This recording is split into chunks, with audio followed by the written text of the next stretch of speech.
സ്നേഹപൂർവ്വം ഷാമ സീരിയലിൻ്റെ ലേറ്റസ്റ്റ് എപ്പിസോഡിൻ്റെ റിവ്യൂയിലേക്ക് എല്ലാവർക്കും സ്വാഗതം. അങ്ങനെ പ്രിയങ്ക മുത്തശ്ശൂർ പറയണേ, എന്താണെങ്കിലും കണിമകളത്ത് പോകാം, ആ സ്വർണം എങ്ങനെയെങ്കിലും എനിക്ക് സ്വന്തമാക്കിയേ പറ്റുള്ളൂ. അതിന് ബഹളം വെച്ചിട്ടാണെങ്കിൽ അങ്ങനെ അവർ തരില്ല എന്നങ്ങനെ പറയുവാണെങ്കിൽ നമുക്ക് പോലീസിനെ കൊണ്ട് വിളിപ്പിക്കാം, സ്റ്റേഷനിൽ പോയി പരാതി കൊടുക്കാം. അന്നേരം മുത്തശ്ശൂരനെ, പിന്നെ നീ ഒന്ന് സ്റ്റേഷനിൽ കറക്കി വിളിച്ചാൽ പാഞ്ഞെത്താനേ ഇപ്പം നമുക്ക് CI ഒന്നും കൂട്ടില്ല. പിന്നെ ആ കണിമംഗലത്തുള്ളവർക്കും ആഫിദക്കും ഒക്കെ പോലീസിലും വലിയ വലിയ ഇടങ്ങളിലൊക്കെ ഭയങ്കര പിടിയാണല്ലോ. അതുകൊണ്ട് തന്നെ നമ്മളങ്ങനെ ആഫിദ് നമ്പർ ഇറക്കിയാൽ അവരുടെ മുമ്പിൽ നടക്കാൻ പോകുന്നില്ല. ഒരു കാര്യം ചെയ്യ്, നീ നേരിട്ട് അങ്ങോട്ട് പോയാലേ കാര്യങ്ങളൊന്നും നടക്കില്ല. അവർ നീ ചോദിച്ചാൽ സ്വർണ്ണം ഒന്നും തരാൻ പോകുന്നില്ല. അവിടെ 2 ഉണ്ടല്ലോ, അവരോട് ഇതിങ്ങെടുത്ത് തരാൻ പറ. വരണ്ടും രാധിക്കും ദോഷം ഉണ്ടാവുന്ന ഒരു കാര്യത്തിനാണെന്ന് അറിയുമ്പോഴേ അവരിത് ഒരു മടിയും കൂടാതെ ചെയ്തോളും. അന്നേരം പ്രിയങ്ക പറഞ്ഞേ, അത് ശരിയാ, മുത്തശ്ശി പറഞ്ഞത് കാര്യമുണ്ട്. രാധികയുടെ നാശം കാണാനാണെന്ന് പറഞ്ഞാൽ അവരെന്ത് വേണമെങ്കിലും കണ്ണടച്ച് കൂടെ തന്നെ ചെയ്തു തരും. അങ്ങനെയാണെങ്കിൽ ഞാൻ അവിടെ ചെന്നിട്ട് അവരെ വിളിക്കാം, അവരെ കൊണ്ട് തന്നെ ആ സ്വർണ്ണം എടുപ്പിക്കാം.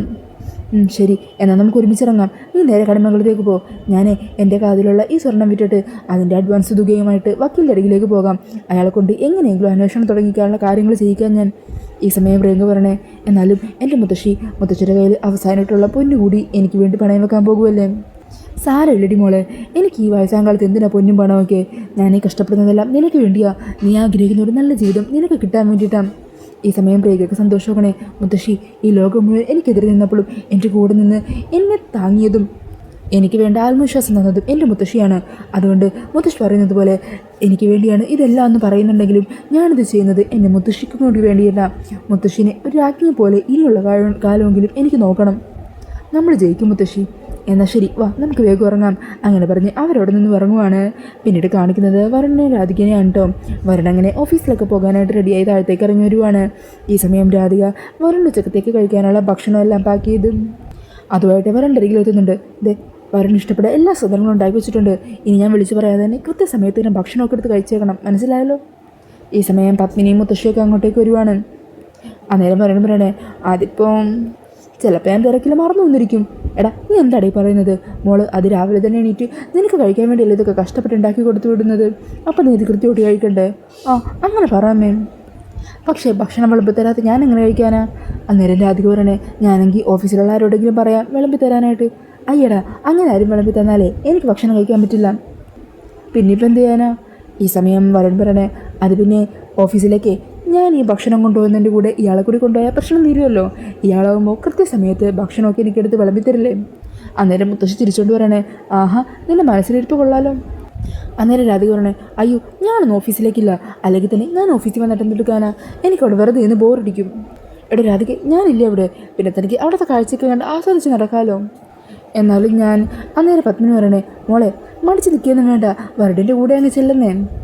ചെല്ലു മോളെ എന്ന് പറഞ്ഞ് മുത്തശ്ശി നിർബന്ധിക്കുവാണ്. അങ്ങനെ രാധിക വരുണും കൂടി ഒരുമിച്ച് ഓഫീസിലേക്ക് ഇറങ്ങുവാണ് കേട്ടോ.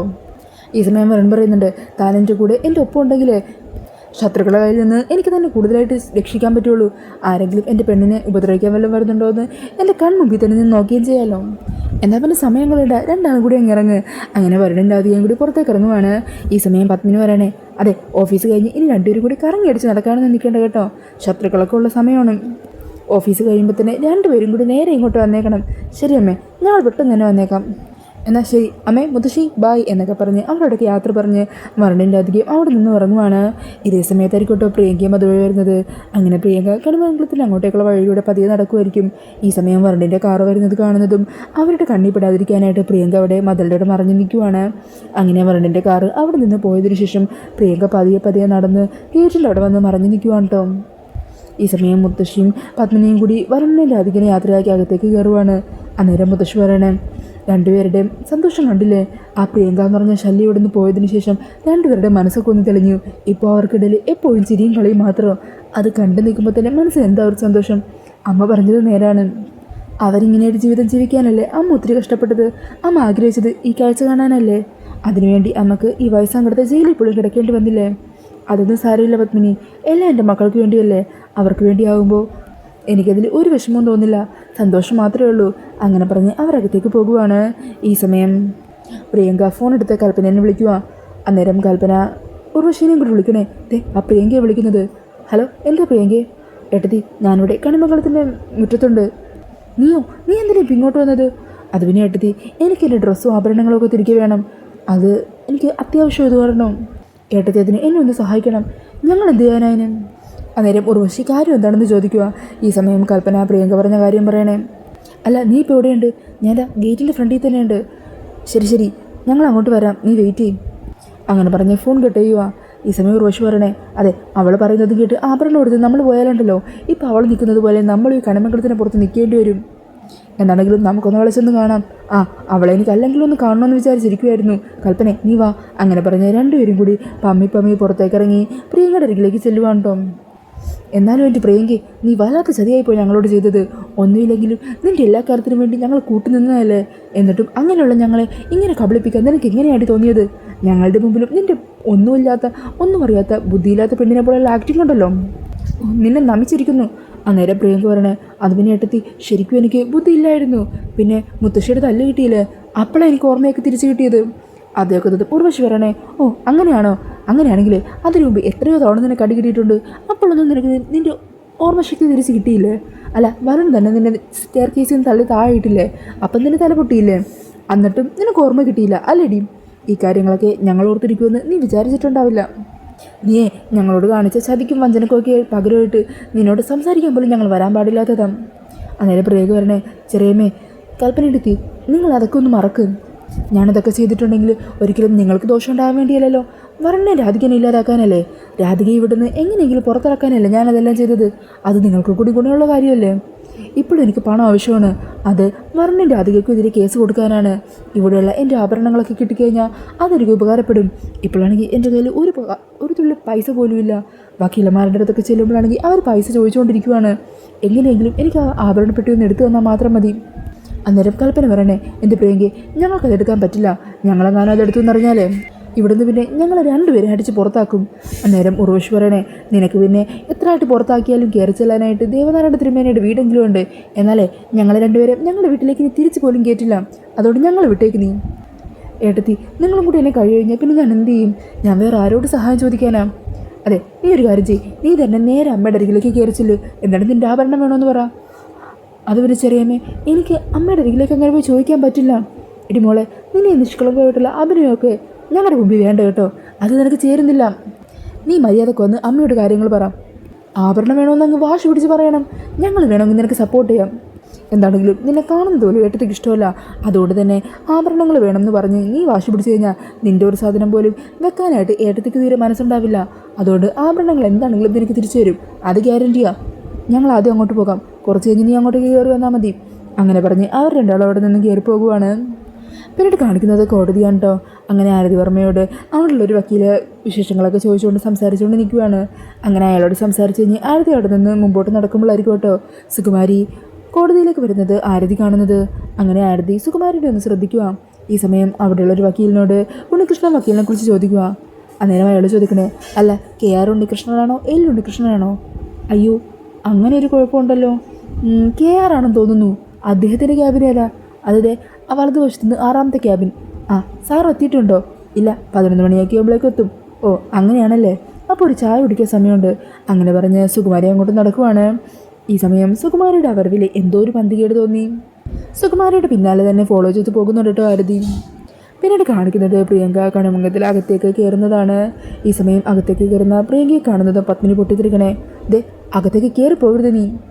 നീ കുടുംബത്തിൽ ചെയ്യാൻ പറ്റുന്നതിൻ്റെ മാക്സിമം ചെയ്ത് കൂട്ടിയില്ലേടി. ഇനിയും ആരുടെ നാശം കാണാനാണ് നീ ഇങ്ങോട്ട് വലിഞ്ഞു കയറി വന്നിരിക്കുന്നത്? അമ്മ, ഞാൻ പറയുന്നത് കേൾക്ക്. ഞാൻ പ്രശ്നം ഉണ്ടാക്കണമെന്ന് വന്നതല്ല. നീ കൂടുതലൊന്നും പറയണ്ട. നീ കാരണേ ഞങ്ങളുടെ അമ്മേനെ പോലും ജയിലിലാക്കേണ്ടി വന്നു. അത്രയാക്കി ചെയ്ത് കൂട്ടിയിട്ടും നിനക്കിപ്പോഴും മതിയായില്ലല്ലേടി. നീ ഇപ്പം തന്നെ വീടിന് പുറത്തേക്ക് ഇറങ്ങിക്കോളണം. അമ്മേ, ഞാൻ പറയുന്നു കേൾക്ക്. ഞാൻ എൻ്റെ ഡ്രസ്സും ആഭരണങ്ങളും എടുക്കാൻ വേണ്ടി മാത്രമേ വന്നത്. അതെടുത്ത് കഴിഞ്ഞ് ഞാൻ ഉടനെ ഇവിടുന്ന് പൊക്കോളാം. ഞാൻ അകത്തേക്ക് കയറുന്നത് ഇഷ്ടമല്ലെങ്കിൽ ഞാൻ പുറത്തിറങ്ങി നിന്നോളാം. അമ്മ തന്നെ അതിനൊക്കെ എടുത്ത് തന്നാൽ മതി. അന്നേരം അങ്ങോട്ട് കൽപ്പനയും ഉർവശിയും വരുവാണ്. ഈ സമയം ഉർവശി ചോദിക്കണേ, ഇവളെന്തിനാ ഇങ്ങോട്ട് വീണ്ടും വന്നത്? എടുത്തെന്തിനാ ഇവളകത്തേക്ക് കയറാൻ സമ്മതിച്ചത്? അന്നേരം കൽപ്പന പറയണേ, എടി, നീ കാരണേ ഞങ്ങളുടെ പാവ മുത്തശ്ശിനെ പോലീസുകാർ ഇവിടുന്ന് അറസ്റ്റ് ചെയ്തുകൊണ്ട് പോയി. മുത്തശ്ശിയെ കുറേ നേരം ജയിലിൽ കിടക്കേണ്ടി വന്നു. എല്ലാം നീ ഒറ്റയെടുത്ത് കാരണമാണ്. എന്നിട്ട് നാണം കിട്ടി എന്തിനാടി ഇങ്ങോട്ട് കയറി വന്നത്? അമ്മേ, ഇവളെ സത്യം പറഞ്ഞാലേ ആ ചൂലെടുത്ത് അടിച്ചിറക്കി വിടുകയോ വേണ്ടത്. മുത്തശ്ശിനും നമ്മുടെ കുടുംബത്തെയും ഒരുപോലെ നാണം കെടുത്തിയവളല്ലേ ഇവള്. അന്നേരം പത്മിനി പറയുന്നുണ്ട്, എടി പ്രിയങ്കെ, നീ നിൻ്റെ മുത്തശ്ശിയും വന്നപ്പോൾ നിങ്ങൾക്കൊപ്പം പല കാര്യങ്ങൾക്കും ഒരു കൂട്ടു നിന്നിട്ടുണ്ടെങ്കിലേ ഇവർക്ക് കണിമംഗലം കുടുംബത്തോടൊരു കൂറുണ്ട്. അതുകൊണ്ട് ഇവരിവിടെ അടിച്ചിറക്കണ്ടെന്നുണ്ടെങ്കിൽ ഇപ്പം തന്നെ നീ ഇവിടെ നിന്ന് ഇറങ്ങി പോകാൻ നോക്കും. അമ്മ ഞാൻ പറഞ്ഞല്ലോ, എനിക്ക് എൻ്റെ സ്വർണ്ണാഭരണമൊക്കെ തന്നാൽ മാത്രം മതി. ഞാൻ ഇവിടുന്ന് പൊക്കോളാം, എങ്ങോട്ടാന്ന് വെച്ചാൽ പൊക്കോളാം, പിന്നെ ആർക്കും ഒരു ശല്യം ഉണ്ടാവില്ല. അന്നേരം ഉറവ് ചോദിക്കണേ, അല്ലെങ്കിൽ തന്നെ നിൻ്റെ സ്വർണ്ണാഭരണമൊക്കെ എന്തിനാണ് ഇവിടെ വെച്ചിരിക്കുന്നത്? ഏട്ടത്തി എന്താണെന്ന് വെച്ചാൽ ഇവളുടെ മുഖത്തേക്ക് വലിച്ചെറിഞ്ഞ് കൊടുക്ക്. ഇവളുടെ ഒരു സാധനം പോലും ഇനി ഈ വീട്ടിൽ വെക്കാൻ പാടില്ല. ഇവളുടെ സ്വർണ്ണമൊന്നും ഇനി നമ്മൾ കൊടുത്തില്ലെങ്കിൽ ഇവൾ കെട്ടിക്കൊണ്ടു വന്നപ്പോൾ കൊട്ടക്കണക്കിന് സ്വർണ്ണം കൊണ്ടാണ് വന്നതെന്ന് നാട്ടിൽ മുഴുവൻ പറഞ്ഞു വരുത്തും. അതുകൊണ്ട് എന്തായതാ ഇവളുടെ സാധനങ്ങളെന്ന് വെച്ചാൽ എല്ലാം കൂടി വലിച്ചെറിഞ്ഞ് ഇവളുടെ മുഖത്തേക്ക് ഇട്ട് കൊടുക്ക്. എന്നിട്ട് ഇവളെ കൊണ്ടൊരു ശല്യം അവസാനിപ്പിച്ച് കിട്ടും. അന്നേരം പത്മിനി പറയണേ, നിൻ്റെ സാധനങ്ങളെല്ലാം തരാടി, അല്ലെങ്കിലും നിൻ്റെ സാധനങ്ങൾ ഇവിടെ കെട്ടിപ്പൂട്ടി വെക്കേണ്ട ഒരാവശ്യം ഞങ്ങളുടെ കണിമംഗലം കുടുംബത്തിനില്ല. കൽപ്പനെ ഇവളുടെ റൂമിൽ ചെന്ന് ഇവളുടെ ഡ്രസ്സോ തുണിയോ ആഭരണമോ എന്താണെന്ന് വെച്ചാൽ എടുത്ത് കൊടുക്കും. ഉർവശി നീയും കൂടി ഒന്ന് കൂടെ ചെല്ല്. അങ്ങനെ കൽപ്പനയും ഉർവശിയും കൂടി റൂമിലേക്ക് ചെന്ന് പ്രിയങ്കയുടെ സാധനങ്ങളൊക്കെ പാക്ക് ചെയ്തെടുത്തുകൊണ്ട് വരുവാണ്. പ്രിയങ്കയാണെങ്കിൽ സന്തോഷത്തിൽ പുറത്തേനെ കാത്തു നിൽക്കുവാണ്. അങ്ങനെ ഒട്ടും പ്രതീക്ഷിക്കാതെ ആഭരണങ്ങളെല്ലാം തൻ്റെ കയ്യിൽ വരാൻ പോകുവാണല്ലോ. അതിൻ്റെ സന്തോഷത്തിൽ വീടിന് മുറ്റത്ത് തന്നെ പ്രിയങ്ക കാത്തു നിൽക്കുന്നുണ്ട് കേട്ടോ. പിന്നീട് കാറിൽ പോയിക്കൊണ്ടിരിക്കുന്ന വരനെ രാധികനായിട്ട് കാണിക്കുന്നത്. അന്നേരം വരൻ പറയണേ, അല്ല രാധികയെ, താൻ പറഞ്ഞ കാര്യത്തെക്കുറിച്ച് ഓർക്കുമായിരുന്നു, അല്ലെങ്കിൽ തന്നെ താൻ ഓഫീസിൽ വന്നിട്ട് എന്ത് ചെയ്യാനാ? കണ്ടോ അതാ ഞാൻ നേരത്തെ പറഞ്ഞത്. അങ്ങനെയാണെങ്കിൽ ഒരു കാര്യം ചെയ്യ്, വരൻ ഇവിടെ വണ്ടി നിർത്ത്, ഞാൻ വീട്ടിലേക്ക് തിരികെ പൊക്കോളാം. അതിൻ്റെ ആവശ്യമൊന്നുമില്ല, നമുക്ക് തൽക്കാലം ഇന്ന് ഓഫീസിൽ പോകണ്ട, പകരം മറ്റെവിടെയെങ്കിലും ചുറ്റിയടിച്ച് കറങ്ങിയാലോ? അതെ, ഉത്തരവാദിത്തങ്ങൾ മറന്നുള്ള ഒരു കറക്കവും വേണ്ട. നല്ല കുട്ടിയിട്ട് ഓഫീസിൽ പോകാൻ നോക്കിയേ. അങ്ങനെ മുമ്പോട്ട് പോകുമ്പോഴായിരിക്കും കേട്ടോ അവിടെ വഴിയരികിൽ സിന്ദൂരൊക്കെ വെച്ചുകൊണ്ടിരിക്കുന്ന ഒരു ചേച്ചിയെ കാണുന്നത്. അന്നേരം രാധിക വണ്ടി നിർത്താൻ പറയണേ, വരുൺ നീ അത് കണ്ടോ, അവിടെ ഒരു ചേച്ചി സിന്ദൂരം വെക്കുന്നു. ആണോ? എന്നാൽ താൻ വണ്ടിയിൽ നിന്ന് ഇറങ്ങി, നമുക്ക് അങ്ങോട്ട് പോകാം. എന്തിന്? ഞാൻ വേണമെന്ന് പറഞ്ഞില്ലല്ലോ. എടോ, തനിക്കത് കണ്ടപ്പോൾ വേണമെന്ന് മനസ്സിൽ ആഗ്രഹം തോന്നിയില്ലേ? അതുകൊണ്ടല്ലേ താനത് എന്നോട് പറഞ്ഞത്. തൻ്റെ കൊച്ചു കൊച്ചു ആഗ്രഹങ്ങൾ സാധിക്കുന്നില്ല എൻ്റെ സന്തോഷം. താനിങ്ങ് വണ്ടിയിൽ നിന്ന് ഇറങ്ങിയേ. എല്ലാവരും സമയമില്ലല്ലോ ഇപ്പോൾ. അതെ, എൻ്റെ ഭാര്യയ്ക്ക് വേണ്ടി കുറച്ച് സമയം മാറ്റി വെക്കാനൊക്കെ എൻ്റെ കയ്യിലുണ്ട്. താൻ ഇറങ്ങടോ. അങ്ങനെ പറഞ്ഞ രാധികനെയും കൂട്ടി ആ സ്ത്രീയുടെ അരികിലേക്ക് ചെല്ലുവാം. മോളെ, കുങ്കുമം വേണം? ഇതേ തനി നാച്ചുറലായിട്ടുള്ളതാണ്. ഇതിട്ട് കഴിഞ്ഞാൽ നമുക്ക് ചൊറിച്ചിലോ അങ്ങനെയുള്ള ഒരു അസ്വസ്ഥതയോ ഉണ്ടാവില്ല. കേട്ടോ സാറേ, ഈ പെൺകുട്ടികൾക്ക് ചെല്ലംകുട്ടിയിലുള്ള സാധനങ്ങളോട് കൂടുതൽ താല്പര്യം. പക്ഷേ ഇത് തനി നാടനാണ്, കെമിക്കലുകളും മറ്റും ഒന്നും ചേർക്കാത്തത്. അന്നേരം രാധിക പറയണേ, ഇതിലേത് കളറാണ് ചേച്ചി എനിക്ക് ചേരുന്നത്? വരുണ് തന്നെ ഒരെണ്ണം സെലക്ട്. അയ്യോ രാധികെ, ഈ കാര്യത്തിൽ സത്യം പറഞ്ഞാൽ എനിക്ക് ഒരു പിടിയില്ല കേട്ടോ, അതുകൊണ്ട് താൻ തന്നെ സെലക്ട് ചെയ്തോ. അന്നേരം ആ ചേച്ചി പറയുന്നുണ്ട്, എന്തൊക്കെ കളറുണ്ടെങ്കിലും പെൺകുട്ടികൾക്ക് ഏറ്റവും ചേരുന്നത് ചുവന്ന കളറിലുള്ള സിന്ദൂരമാണ്. ആണോ? അങ്ങനെയാണെങ്കിൽ അത് തന്നെ എടുത്തോളൂ. അങ്ങനെ രാധികയ്ക്ക് ആ ഒരു സിന്ദൂരമൊക്കെ ചെപ്പിലാക്കി കൊടുക്കുവാണ്ടോ ചേച്ചി. അങ്ങനെ അവർക്ക് പൈസയൊക്കെ കൊടുത്ത് വരണും രാധിക അവിടെ നിന്നും പോകുവാണ്. അന്നേരം വരണോട് രാധിക പറയണേ, അതെ, ഈ സിന്ദൂരം ഇങ്ങനെ വാങ്ങിച്ചു തന്നാൽ മാത്രം പോരാ, ഭർത്താവിൻ്റെ കൈ കൊണ്ട് തന്നെ അത് നെറുകയിൽ ചാർത്തി തരണം. അതാണ് അതിൻ്റെ ഒരു സന്തോഷം. അങ്ങനെയാണോ? എന്നാൽ ഇപ്പം തന്നെ ചാർത്തി തന്നേക്കാം. അങ്ങനെ പറഞ്ഞാൽ വരണത് വാങ്ങി അതിൽ നിന്ന് സിന്ദൂരം എടുത്ത് രാധികയുടെ നെറുകി ചാർത്തി കൊടുക്കുക. എന്നിട്ട് പറയണേ, അതെ, ആ ചേച്ചി പറഞ്ഞ സത്യം കേട്ടോ, തനിക്ക് സിന്ദൂരം നന്നായിട്ട് ചേരുന്നുണ്ട്. അങ്ങനെ പറഞ്ഞ് വരണൻ്റെ രാധികൻ കാറിൽ കയറി അവിടെ നിന്നും പോകുവാണ്. പിന്നീട് പ്രിയങ്കയുടെ ഡ്രസ്സും ആഭരണങ്ങളൊക്കെ പാക്ക് ചെയ്തുകൊണ്ട് മുറ്റത്തേക്ക് ഇറങ്ങി വരുവാണ് കൽപ്പനയും ഉർവശിയും പത്മിനിയും ഒക്കെ. അന്നേരം ഡ്രസ്സിൻ്റെ ബാഗ് കൽപ്പന പ്രിയങ്കയുടെ മേത്തേക്ക് ഇടുവാണ്. എന്നിട്ട് പറയണേ, ഇതാ നിൻ്റെ ഡ്രസ്സ്, ഇതാ ഏട്ടത്തി ഇവളുടെ ആഭരണം, ഏട്ടത്തി തന്നെ എടുത്ത് കൊടുക്ക്. അങ്ങനെ പത്മിനി ആഭരണം കയ്യിലെടുത്ത് പിടിച്ചിട്ട് പറയണേ, ഇതാ നിൻ്റെ ആഭരണം, എല്ലാം ഉണ്ടോയെന്ന് നോക്കിയിട്ട് വേണം പോകാൻ. അങ്ങനെ അസന്തോഷത്തോടുകൂടി ആ ആഭരണം വാങ്ങാൻ കൈ നീട്ടി നിൽക്കുമായിരിക്കും കേട്ടോ പ്രിയങ്ക. ഈ സമയത്തായിരിക്കും പ്രിയങ്കയുടെ കൈ പിടിച്ചുകൊണ്ട് മുത്തശ്ശി അങ്ങോട്ടേക്ക് വരുന്നത്. എന്താ ഇവിടെ? എന്തിനാ ഇവള് വീണ്ടും വന്നത്? അന്നേരം പത്മിനി പറയണേ, ഇവളുടെ ഡ്രസ്സും ആഭരണവും ഒക്കെ തിരികെ വാങ്ങിക്കൊണ്ട് പോകാൻ വന്നതാ. അന്നേരം മുത്തശ്ശി ചോദിക്കണേ, ഓ വന്നപ്പോൾ നീ എന്തൊക്കെ ഡ്രസ്സ് ഇട്ടു എന്നും എത്ര ആഭരണങ്ങൾ അണിഞ്ഞു എന്നുള്ള കൃത്യമായ കണക്ക് നിൻ്റെ കയ്യിലുണ്ട് അല്ലേടി? എന്നാലേ തൽക്കാലം ഈ ആഭരണം നിനക്ക് ഇപ്പോൾ തരാൻ പോകുന്നില്ല. അങ്ങനെ മുത്തശ്ശിയുടെ വാക്കുകൾ കേട്ട് ഞെട്ടലോടുകൂടി നിൽക്കുന്ന പ്രിയങ്കനെ കാണിച്ചുകൊണ്ടാണ് കേട്ടോ എപ്പിസോഡ് തീരുന്നത്.